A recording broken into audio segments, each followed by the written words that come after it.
देखो IMF कह रही है कि ਜਿਹੜੀ ਅਸ਼ਰਾਫੀਆ ਹੈ ਉਹ ਆਪਣੀ ਜੇਬਾਂ ਭਰਦੀ ਹੈ, ਉਹਦੇ ਮੁਤਾਬਕ ਮਨਸੂਬੇ ਬਣਾਏ ਜਾਂਦੇ ਨੇ।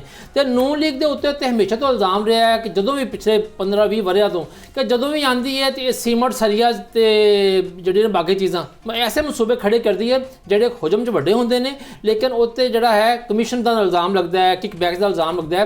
ਤੁਸੀਂ ਦੱਸੋ IMF ਦੀ ਰਿਪੋਰਟ ਨੂੰ ਕਿਸ ਨਜ਼ਰ ਨਾਲ ਵੇਖਦੇ ਹੋ? बिस्मिल्लाह रहमान रहीम। मैं कहूँगा कि जो IMF की रिपोर्ट आई है बिल्कुल करप्शन तो हर लिहाज ने पाकिस्तान मुस्लिम लीग नून कंडेम कर दी।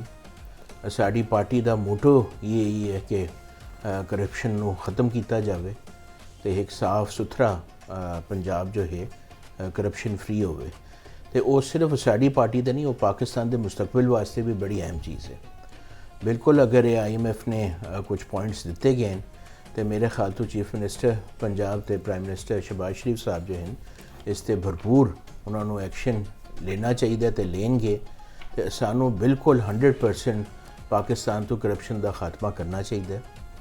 अगर वो उस जो भी इनवॉल्व हैं, बेशक ब्यूरोक्रेट्स होन या अगर कोई आई डोंट नो होर किस तरह उन्हें पाया हुआ है, मगर इस रिपोर्ट जी IMF की रिपोर्ट है ना मियाँ साहब, ਇਹਦਾ ਜਿਹੜਾ ਇਸ ਰਿਪੋर्ट ਦਾ ਮਰਜ਼ੀ ਦਾਇਰਾ ਹੈ ਨਾ ਉਹ ਪਿਛਲੇ ਜਿੰਨੇ ਵੀ ਆਈਆਂ ਨੇ ਫਾਕੀ ਹੁਕੂਮਤਾਂ ਸਾਡੀ ਫੈਡਰਲ ਗਵਰਨਮੈਂਟਸ ਆਈਆਂ ਨਾ ਉਹਨਾਂ ਦੇ ਹਵਾਲੇ ਦੇ ਨਾਲ ਹੈ।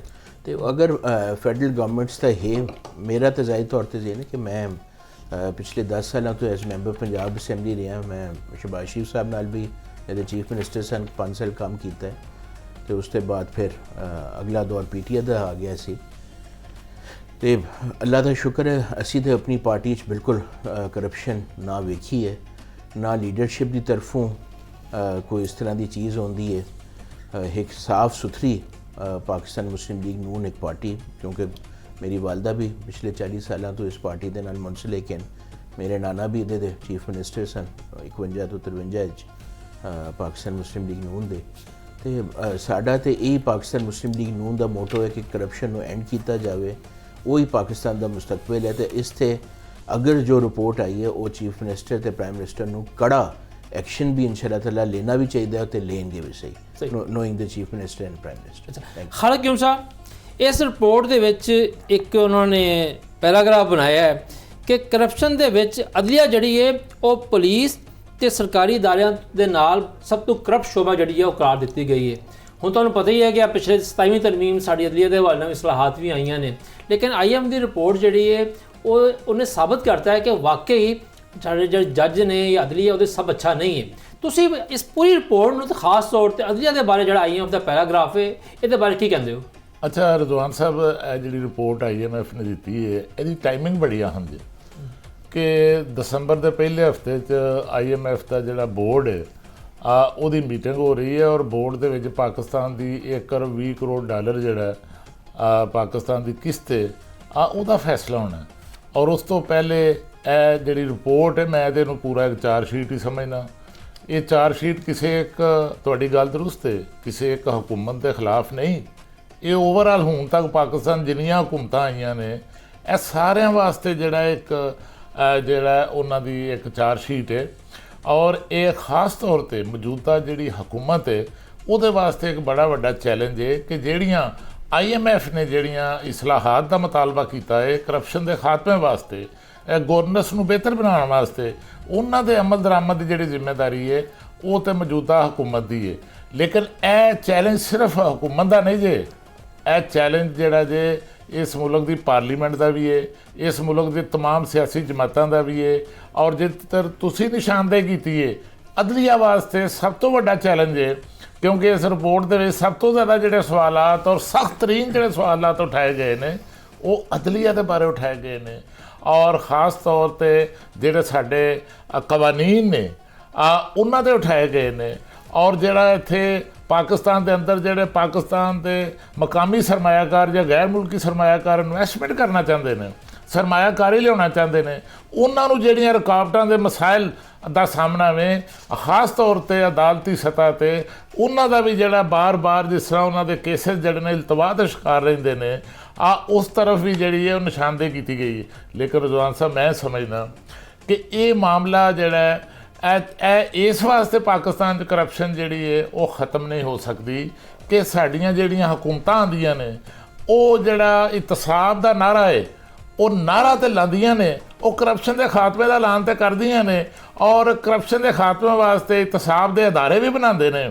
ਲੇਕਿਨ ਬਦਕਿਸਮਤੀ ਨਾਲ ਜਦੋਂ ਵੀ ਇਤਸਾਬ ਦਾ ਨਾਰਾ ਪੋਲੀਟੀਕਲ ਏਜੰਡੇ ਦੇ ਤੌਰ ਤੇ ਇਸਤੇਮਾਲ ਹੋਇਆ, ਖਾਸ ਤੌਰ ਤੇ ਤੁਸੀਂ ਦੇਖਿਆ ਕਿ ਕਿਸ ਤਰ੍ਹਾਂ ਆ ਜਿਹੜਾ ਪਰਵੇਜ਼ ਮੁਸ਼ੱਰਫ ਦੇ ਦੌਰ ਦੇ ਵਿੱਚ ਨੈਬ ਦਾ ਅਦਾਰਾ ਜਿਹੜਾ ਉਹ ਬਣਾਇਆ ਗਿਆ ਤੇ ਉਸ ਅਦਾਰੇ ਨੂੰ ਜਿਹੜਾ ਉਹ ਇਸਤੇਮਾਲ ਕੀਤਾ ਗਿਆ ਆਪਣੇ ਪੋਲੀਟੀਕਲ ਏਜੰਡੇ ਵਾਸਤੇ। ਸਹੀ ਕਹਿ ਰਹੇ ਤੁਸੀਂ ਕਿ ਪੋਲੀਟੀਕਲ ਏਜੰਡਾ ਹੁੰਦਾ ਹੈ। ਅੱਛਾ ਸ਼ਾਯਾਨ ਸਾਹਿਬ, ਤੁਹਾਡੀ ਜਿਹੜੀ ਜਮਾਤ ਹੈ ਔਰ ਤੁਹਾਡੇ ਜਿਹੜੇ ਬਾਨੀ ਨੇ, ਉਹਨਾਂ ਦਾ ਸਭ ਤੋਂ ਵੱਡਾ ਨਾਰਾ ਜਿਹੜਾ ਸੀਗਾ ਕਰਪਸ਼ਨ ਮੁਕਾਓ ਸੀ। ਉਹਨਾਂ ਨੇ ਪੀਪਲਸ ਪਾਰਟੀ ਤੇ ਨੂਨ ਲੀਗ ਦੇ ਖਿਲਾਫ ਜਿਹੜੀ ਸਿਆਸੀ ਜੰਗ ਦਾ ਆਗਾਜ਼ ਕੀਤਾ, ਉਹਦੀ ਬੁਨਿਆਦ ਕਹਿ ਲਓ ਉਹ ਹੈ ਹੀ ਇਹ ਸੀ ਕਿ ਇਹ ਦੋਨੋਂ ਜਮਾਤਾਂ ਜਿਹੜੀਆਂ ਨੇ ਬਹੁਤ ਜ਼ਿਆਦਾ ਕਰਪਟ ਨੇ, ਅਸੀਂ ਕਰਪਸ਼ਨ ਨੂੰ ਖਤਮ ਕਰਾਂਗੇ। ਤੇ ਲੇਕਿਨ ਇਸ ਰਿਪੋਰਟ ਦੇ ਵਿੱਚ ਸਭ ਤੋਂ ਪਹਿਲਾਂ ਤੁਹਾਨੂੰ ਪੁੱਛਾਂਗਾ, ਤੁਹਾਡੀ ਜਮਾਤ ਦਾ ਉਹ ਨਾਰਾ ਜਿਹੜਾ ਹੈ ਉਹ ਤੁਹਾਡੇ ਵਫਾਕੀ ਦੌਰੇ ਹਕੂਮਤ ਤੇ ਉਸ ਤੋਂ ਬਾਅਦ KP ਕੇ ਦੌਰੇ ਹਕੂਮਤ ਦੇ ਵਿੱਚ ਹਜੇ ਤੱਕ ਪੂਰਾ ਹੁੰਦਾ ਨਜ਼ਰ ਕਿਉਂ ਨਹੀਂ ਆ ਰਿਹਾ? ਔਰ ਦੂਸਰੀ ਗੱਲ, ਇਸੇ IMF ਦੀ ਰਿਪੋਰਟ ਦੇ ਵਿੱਚ ਇਹ ਲਿਖਿਆ ਗਿਆ ਹੈ ਕਿ PTI ਹਕੂਮਤ ਦੇ ਦੌਰ 'ਚ 2019 ਦੇ ਵਿੱਚ ਜਿਹੜੀ ਚੀਨੀ ਜਿਹੜੀ ਹੈ ਉਹ ਬਰਾਮਦ ਕੀਤੀ ਗਈ, ਉਹ ਇੱਕ ਖਾਸ ਮਕਸਦ ਤੋਂ ਕੀਤੀ ਗਈ ਤੇ ਖਾਸ ਲੋਕਾਂ ਨੂੰ ਨਵਾਜ਼ਿਆ ਗਿਆ। ਤੇ ਇਹ ਤਾਂ ਦੱਸੋ ਕਿ ਹੁਣ IMF ਤੇ ਤੁਹਾਨੂੰ ਵੀ ਜਿਹੜੀ ਹੈ ਚਾਰਜਸ਼ੀਟ ਕਰ ਰਹੀ ਹੈ। जी बिस्मिल्लाहिर्रहमानिर्रहीम। रिजवान भाई, ये देखो गल ये वे कि जो IMF की रिपोर्ट आई है ना, ਉਹਦੇ ਅੰਦਰ ਉਹ ਕਲੀਅਰ ਕਹਿ ਰਹੇ ਨੇ, ਪਹਿਲੀ ਤੁਸੀਂ ਇਹ ਚੀਜ਼ ਵੇਖੋ ਕਿ ਕਹਿੰਦੇ ਨੇ ਕਿ 6% ਜਿਹੜੀ PTI ਦੀ GDP ਗਰੋਥ ਸੀ ਨਾ, ਉਹ 6.5% ਇਹਨਾਂ ਦੀ ਇਨਐਫੀਸ਼ੀਐਂਸੀ ਦੇ ਵਿੱਚ ਜਾ ਰਹੀ ਹੈ। ਜੋ ਕਹਿ ਰਹੇ ਨੇ ਐਲੀਟ ਕਰਪਸ਼ਨ ਹੈ ਜਿਹੜੀ ਸਾਡੀ ਸੋਸਾਇਟੀ ਦੇ ਅੰਦਰ, ਜਿਹੜਾ ਪੈਸਾ ਸਾਡਾ GDP ਦਾ ਲੂਜ਼ ਹੋ ਰਿਹਾ ਨਾ 6.5%, ਤੇ ਸਾਡੀ ਜਿਹੜਾ ਸਾਡਾ ਸਫ਼ਰ ਰਿਹਾ ਹੈ 6% ਗਰੋਥ ਤੋਂ 6% GDP ਚੋਰੀ ਦਾ, ਉਹ ਸਾਰਿਆਂ ਦੇ ਸਾਹਮਣੇ ਹੈ।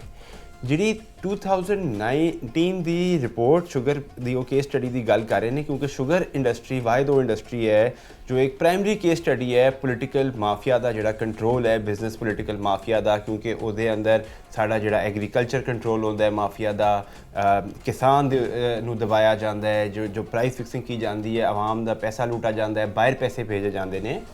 2019 ਦੀ ਜਿਹੜੀ ਰਿਪੋर्ट है ਉਹਦੇ ਅੰਦਰ एक पॉजिटिव केस स्टडी बना के सामने लाई गई है PTI ਦੀ, ਕਿਉਂਕਿ ਉਸ ਵਾਹਿਦ ਵਕਤ ਹੈ ਜਦ ਜਿਸ ਸ਼ੂਗਰ ਮਿਲਰਸ ਦੇ ਉੱਤੇ ਹੱਥ ਪਾਇਆ ਗਿਆ।